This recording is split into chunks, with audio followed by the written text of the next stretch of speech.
Quem é viciado no Hyperspin, quero mostrar alguns temas que eu acabei de fazer. Não sei se vai rodar muito legal porque tá um XP, mas dá pra ter uma noção. Tirei intro, que eu acho um pouco de frescura, mas vai do gosto de cada um, né? E queria mostrar os teminhas, que eles são um pouco mais limpos, tá vendo? Fiz aquela roda ali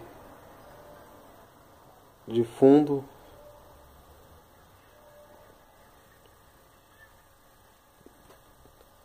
Legal, cara, um pouco mais limpo. O Hyperspin é famoso pela monte de frescura, né?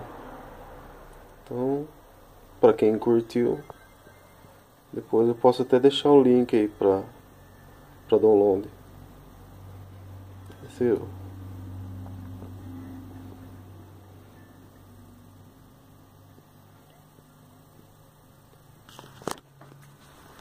tá com pouco sistema, mas logo dá pra acrescentar muito. Tô gravando no celular, não, então não vai ficar tão bom.